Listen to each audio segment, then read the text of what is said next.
피고인은 비상계엄 선포 욕구를 조성하기 위하여 북한의 무력 도발을 유인하기 위해 선제적 군사 조치를 기획하고 실행까지 하였습니다.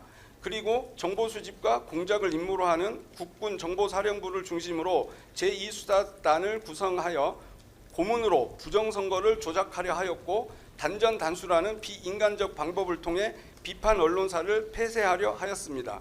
피고인이 실제 실행하거나 기획한 범행 수법은 형을 가중할 사유가 된다 할 것이며 감경의 여지는 전혀 없습니다.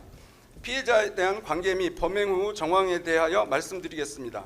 이 사건 내란 범행으로 인한 궁극적인 피해는 결국 피고인이 대통령으로서 헌법 질서를 수호하고 국민의 기본권을 보호하는 데 최선을 다할 것이라고 기대하고 신뢰했던 국민이라고 할 것입니다. 그러나 피고인은 계엄 선포 이후 국가와 사회에 엄청난 피해와 해악을 초래한 이 사건 내란 범행을 진지하게 반성하기는커녕 국민에게 단 한 번도 제대로 사과를 한 적이 없습니다. 오히려 독재와 장기 집권을 위해 이 사건 비상계엄을 선포한 이유를 숨긴 채 비상계엄의 원인을 야당 탓으로 돌리고 경고성 또는 호소형 계엄 등의 납득하기 어려운 주장을 하며 이 사건 비상계엄이 정당한 것처럼 지지자들을 선동하고 사회 분열과 국민 상호간 반목을 부추기는 등 국민을 분노케 하고 있습니다. 피고인의 이와 같은 행위는 급기야 피고인의 선동에 영향을 받은 정치인 등의 피고인 체포방해 시도와 일부 극렬 지지자들의 서울 서부지방법원 폭동 사태를 유발하기도 하였습니다. 나아가 피고인은 구속된 이후에도 수사 및 재판 절차에 성실히 임하기는커녕 정당한 사유 없이 출석을 거부하거나 조사를 회피하는 등 형사사법 절차 자체를 경시하는 태도를 보여왔습니다.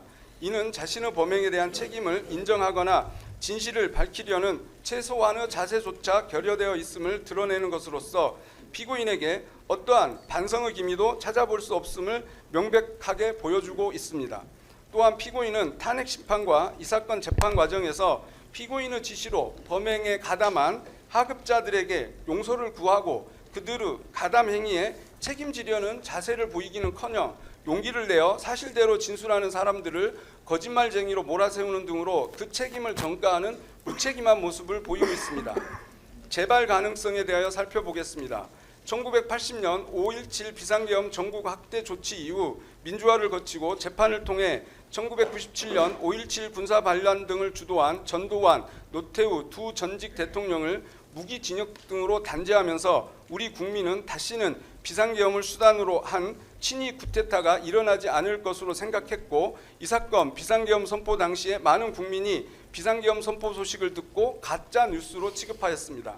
하지만 전두환 노태우 세력 단죄의 역사가 있음에도 비상계엄을 수단으로 내란을 획책한 피고인을 비롯한 공직 엘리트들의 행태를 통해 국민은 비극적 역사가 반복되지 않도록 다시금 전두환 노태우 세력에 대한 단죄보다 더 엄정한 단죄가 필요함을 실감하게 되었습니다. 따라서 피고인에 대한 형을 정함에 있어서는 재발 가능성을 진지하게 고려할 필요가 있습니다. 내란 우두머리죄에 대한 법정형은 최고 사형, 최저 무기금고입니다. 이와 같은 양형 조건에 비추어 볼 때 참작할 만한 감경 사유가 전혀 없는 피고인에 대하여 법정 최저형인 무기형으로 형을 정하는 것이 과연 양형의 원칙에 부합한지에 관하여 신중한 검토가 필요합니다. 대한민국은 사실상 사형 폐지 국가라고 합니다. 사형을 집행하지 않기 때문입니다. 그러나 사형은 구형되고 있고 선고되고 있습니다. 대한민국 형사사법에서의 사형은 집행하여 사형을 시킨다는 의미가 아니라 공동체가 재판을 통해 범죄 대응 의지와 그에 대한 신뢰를 구현하는 것으로 기능하고 있는 것입니다. 피고인은 반성하지 않습니다. 양형에 참작할 사유가 없고 오히려 중한형을 정해야 합니다. 따라서 법정형 중 최저형으로 형을 정함은 마땅하지 않습니다. 법정형 중 최저형이 아닌 형은 사형밖에 없습니다. 이에 피고인 윤석열에게 사형을 구형합니다. 정숙해 주세요. 예, 정숙해 주십시오.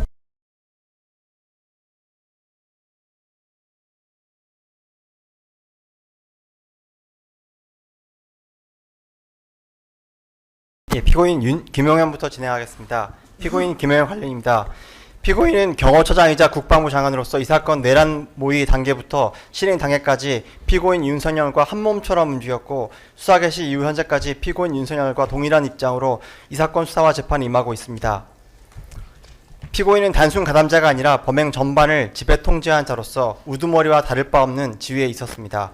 그러므로 앞서 피고인 윤석열에 대한 형을 정함에 있어 고려해야 할 야형 사유들은 피고인에게도 기본적으로 동일하게 적용된다고 할 것입니다.